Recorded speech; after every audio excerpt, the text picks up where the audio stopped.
Et il y en a un qui m'attrape la jambe avec le taser. 4-5 coups de taser, il insiste bien, jusqu'à ça m'a brûlé, tu vois. J'ai été traumatisé, bien sûr. Pendant une semaine, je dormais, j'avais des flashs. Je me relevais en sursaut. En fait, je pensais que j'étais en garde à vue encore. Franchement, j'étais tétanisée. J'avais vraiment, à l'intérieur de moi, je sentais vraiment mon corps qui tremblait de peur. Dans cette vidéo, je vais vous raconter l'escalade d'un banal contrôle de police. Comment 2 éducateurs, une mère de famille et un enfant de 7 ans ont été gazés. Comment ensuite, un de ces éducateurs a été interpellé, placé en garde à vue, fouillé à nu à l'intérieur du commissariat et finalement relâché sans la moindre poursuite. L'histoire se passe le 14 février. On est à Lucé, une petite ville de 16 000 habitants à côté de Chartres. C'est le début d'après-midi. Kevin, Fresh, c'est un surnom, il n'a pas souhaité donner son nom, et Météane sont au niveau du petit centre commercial dans le quartier du Vieux-Puy. Ils sont en train de discuter, et à ce moment-là, une voiture de police s'arrête à leur hauteur. Les policiers procèdent à un contrôle à la recherche de stupéfiants, et c'est là que la situation va s'envenimer. Arrêtez, vous avez vu personne, vous voulez des joints. Il n'y a personne qui voulait. Il commence à me toucher, à me dire ouais, mets-toi sur le côté, tout ça. Mais vous cherchez quoi? Je viens d'arriver, c'est quoi votre délire? Ouais, tu te retournes et t'écartes les bras. Ça. Après, ils ont commencé à pousser le contrôle, ils voulaient mettre les mains dans les poches. Et les keufs, ils ont commencé à s'exciter, ils ont allumé la caméra. Je lui donne mes affaires, il fouille, tout ça, il fait ce qu'il a à faire. Et normalement, dans la procédure, un policier, il ne doit pas mettre les mains dans tes poches. Il doit te palper, c'est une palpation. Lui, il vient, il commence à mettre les mains dans mes poches. C'est à ce moment-là que Diafara, un éducateur qui fait partie des bataillons de la prévention, c'est une mission lancée par l'État pour lutter contre les RICS, décide d'intervenir. Il y va dans le but d'apaiser le contrôle, mais c'est lui qui va être pris pour cible. Moi, j'étais positionné là, donc il y avait 2 jeunes là contre la vitre. Donc il y avait d'autres policiers ici. Le policier, il est très agressif, il me tutoie et il me parle mal. Donc moi je lui dis, écoutez monsieur, moi je suis là pour apaiser le conflit, je suis éducateur. Et il prend ma carte professionnelle que je lui présente, ma carte d'identité qu'il arrache. Et là il me dit une deuxième fois, vous vous dégagez d'ici en fait. Il me bouscule avec son bras en m'écartant, or que moi j'ai aucune résistance. De loin, j'entendais déjà des cris, c'était vraiment fort. J'étais au niveau du parking devant le centre social. Moi, je m'apprête aussi à présenter mes papiers d'identité. On m'a seulement demandé de reculer. J'ai dit qu'on était là pour apaiser les conflits, qu'on était éducateurs sur le quartier. Et là, on s'est fait gazer du coup une première fois. Ensuite, j'ai vu un policier pousser très fortement mon collègue. Donc là, ça m'a inquiétée. J'y suis retournée, donc je me suis refait gazer. Ils ont gazé des petits. J'entendais mon frère crier et ils lui ont mis un coup de taser. Jambes sur le cou, taser, 4-5 coups de taser, il insiste bien, jusqu'à ça m'a brûlé, tu vois. Et là, je suis emmené, menotté, avec de la violence, ils me mettent les menottes très très fort, ils me les serrent. Le policier à la caméra était très énervé aussi, il voulait que je monte dans sa voiture. Et l'autre policier, je pense qu'il a vu que son collègue il était énervé, il a dit non, il va monter avec moi. Donc je suis monté avec un autre collègue, quoi. Donc là, moi, je me retrouve toute seule sur le quartier avec des enfants qui courent partout, des enfants qui pleurent, des mamans qui pleurent. Et je ne sais plus quoi faire. Les jeunes sont paniqués, courent partout aussi. J'ai eu peur, notamment pour le jeune qui hurlait et qui appelait à l'aide. On ne pouvait pas l'aider, on se sentait vraiment impuissant. Et puis, notre but, c'était aussi d'apaiser ce conflit. Et là, on n'avait plus aucun moyen parce que ça aurait été se mettre en danger, nous aussi. J'ai pensé que j'allais être interpellée parce qu'on m'a menacé de perdre mon travail et d'être embarquée. Et j'ai pas compris pourquoi j'étais la seule présente qui ne me suis pas faite embarquer. Et c'est encore une question que je me pose aujourd'hui. Pourquoi on m'a pas demandé mes papiers aussi? Pourquoi on m'a pas embarquée comme tout le monde? À ton avis, pourquoi tu n'as pas été embarquée? Sur place, à ce moment-là, j'étais la seule personne blanche ou la seule femme, vraiment. J'étais avec mon collègue du début à la fin, on a reçu les mêmes menaces, donc je comprends pas. Sur place, on a aussi retrouvé une témoin du contrôle. C'est une maman du quartier. Au moment de l'interpellation, elle allait chez le médecin, elle était dans la salle d'attente et elle a filmé l'interpellation depuis la fenêtre. Et écoutez le message qu'elle a envoyé ce jour-là dans un groupe WhatsApp de maman, elle était encore sous le choc. Vraiment, maman Sira, la scène que j'ai vue aujourd'hui, franchement, maman Sira, dans mon corps, là, je te dis, tous mes nerfs tremblent encore. Il faut vivre ça, vraiment pour voir la souffrance des jeunes dehors. Quand je voyais même ça, là, j'étais tétanisée. Après, quand j'ai fini mon consultation chez le médecin, Je suis repartie à la maison, mais c'est là que j'ai vraiment ressenti cette peur-là. Et vu que je suis maman des garçons aussi, en voyant ça, c'est comme si c'est mon fils que je voyais par terre. Dans notre quartier, les jeunes, ils ne peuvent pas se mettre à 2 à 3 dehors. Dès qu'il y a un jeune qui est là avec un ami en train de discuter, automatiquement, il y a les flics qui sont là. Donc c'est ce que les jeunes, ils vivent dehors. Diafara et sa collègue Angèle sont en poste depuis le début d'année dans le quartier. Et avant de continuer le récit de la garde à vue, on a voulu en savoir plus sur le parcours de Diafara. Ce qu'on a compris, c'est que s'il veut médiatiser cette affaire, s'il nous parle aujourd'hui, c'est que le social occupe une très grande place dans sa vie. Moi, je suis arrivé en décembre à l'UC. Je suis un ancien footballeur. Donc, j'ai joué notamment au Luxembourg, en Belgique et en France. Et après, ensuite, je me suis lancé dans le social en tant que moniteur éducateur dans un premier temps. Et après, ensuite, j'ai passé le diplôme d'éducateur spécialisé. Avec ma collègue, voilà, on a un binôme. Et le but, en fait, de notre mission, parce que c'est une mission, c'est de travailler sur les RICS et le décrochage scolaire.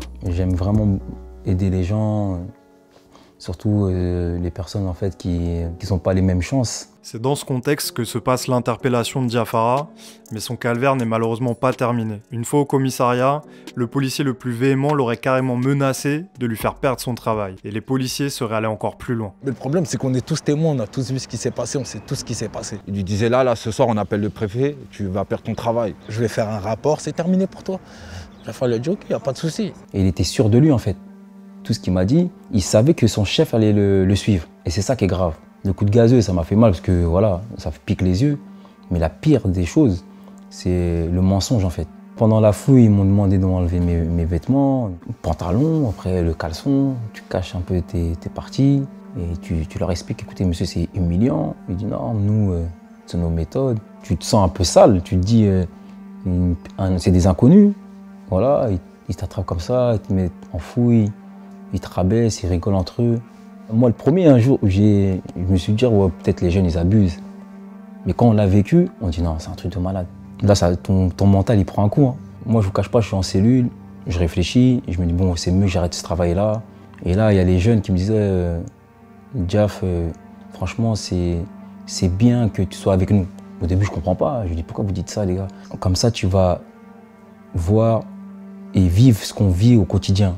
Et c'est là qu'en fait je me dis non, faut pas que je lâche. Il y a beaucoup trop de jeunes qui vivent ça. Dans le quartier, la nouvelle de l'arrestation de Diafara fait vite le tour et les habitants, surtout des mamans, décident de se mobiliser et de faire pression sur les autorités. C'est trop, il faut qu'on se lève, nous les mamans, qu'on mette fin à tout ça. On va tous passer pour signer cette pétition et s'il faut qu'on doit aller jusqu'à devant le maire ou le préfet de Châtes, on va y aller. Cette fois-ci, il faut qu'on se lève.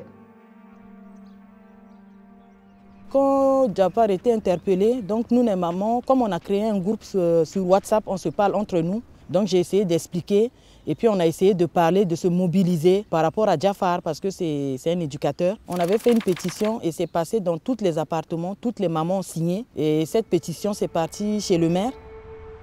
Elle était signée par beaucoup de mamans, parce que beaucoup de mamans ils le connaissent Diafara. C'est pas normal, la police ils font ça, c'est que ok ils ont le droit de faire leur travail, mais par contre ils n'ont pas le droit d'agresser les gens. Finalement, les 4 interpellés dont Diafara sont libérés sans poursuite après 22 heures de garde à vue. Et si l'on écoute Diafara, pour lui c'est le témoignage d'Angèle, sa collègue, qui a été déterminant.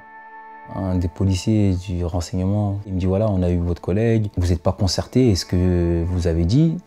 Elle a dit la même chose, donc voilà quoi. Ils ont vu les vidéos, ils ont vu tout ça. Pourquoi en fait ils croient ma collègue en fait? Et pas moi. C'est quoi, pourquoi? C'est quoi la différence? Ma collègue aujourd'hui, on en a parlé, elle s'en veut aussi, mais elle y est pour rien. C'est plein de questions qu'on se pose comme ça. Quelques jours plus tard, après l'interpellation, des échauffourées ont eu lieu dans le quartier entre des jeunes et la police. Il y a eu des tirs de mortier, un balcon a pris feu et les pompiers ont même dû évacuer les résidents d'un immeuble. En tout cas, pour tous les habitants qu'on a rencontrés le jour de notre tournage, toute cette situation illustre parfaitement le fossé qui s'est créé entre les jeunes d'un côté et la police. Quelqu'un qui est dans le cadre de son travail, qui se prend un coup de gazeuse, sans mots, sans rien, je ne sais pas comment vous appelez ça vous, mais pour moi c'est une agression. Et ils n'ont pas de respect pour nous ici, pour les jeunes, pour nos enfants, ils n'ont pas de respect. Le soir, ça me fait un peu peur de sortir. Ça me fait vraiment peur de sortir. Et ça même, j'ai dit à mes enfants, avec tout ce qui se passe dehors, restez à la maison. Ça fait vraiment peur. Le jour de notre tournage, on a vécu une scène qui illustre cette tension. C'était quasiment une réplique à l'identique du contrôle du 14 février. Une nouvelle fois, un contrôle pour du stupéfiant, et une nouvelle fois, Kevin, Fresh et Météane faisaient face aux policiers. Ce jour-là, il n'y a pas eu de violence de la part des policiers, on a seulement entendu quelques insultes du côté des jeunes, mais si on écoute les habitants, ils nous ont dit que notre présence avait freiné les policiers. Et effectivement, à partir du moment où on a sorti les caméras, la situation était comme figée. Les policiers ont mis fin au contrôle, ils étaient plus d'une dizaine à ce moment-là. D'un côté, il y avait les habitants, et de l'autre, tous les policiers. Nous, on a profité de ce moment d'accalmie pour aller les interroger. On voulait simplement avoir leur réaction, mais quand on est arrivé vers eux, ils sont partis. Pour avoir des réponses, on a interrogé la préfète du département, Françoise Souliman. Pour elle, RAS, rien à signaler, les policiers n'ont pas fauté, et Diafara et Angèle n'avaient pas à intervenir. L'opération policière était tout à fait normale, et c'est le comportement du jeune des bataillons de la prévention qui ne devait pas avoir lieu.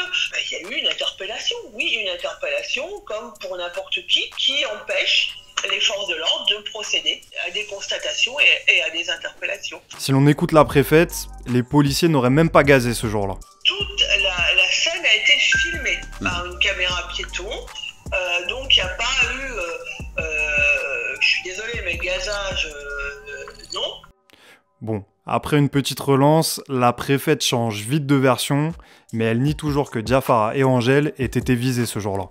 Il y a eu gazage pour pouvoir se désengager, mais c'est pas lui qui a été visé particulièrement. On a aussi contacté le service d'information et de communication de la police nationale. Selon eux, 12 grammes de résine de cannabis ont été saisis. Fresh a reconnu en interview avoir caché sa consommation sur lui, mais il nie avoir dealé. Après cette garde à vue, Diafara s'est vu prescrire 8 jours d'interruption temporaire de travail. Il a aussi consulté une psychologue. L'attestation clinique fait état d'un stress post-traumatique, avec cauchemar, flashback et troubles majeurs du sommeil. J'en ai été à cause des personnes qui sont censées me protéger, c'est pas à cause du public. Eux, ils ont rien demandé. Eux, ils sont là, ils sont contents qu'on soit là, on travaille bien avec eux. Ça faisait 3 mois sur le quartier, il n'y avait aucun incident. En une seconde, ils ont cassé déjà 3 mois de travail de nous, les éducateurs de prévention spécialisés, et 2 ans de travail des animateurs. Donc maintenant, comment on va faire pour recréer ce lien-là? Je ne vais pas lâcher pour ces gens-là. Faut que je continue. Merci d'avoir regardé cette vidéo et n'oubliez pas de vous abonner à Street Press pour rien louper de nos prochaines sorties.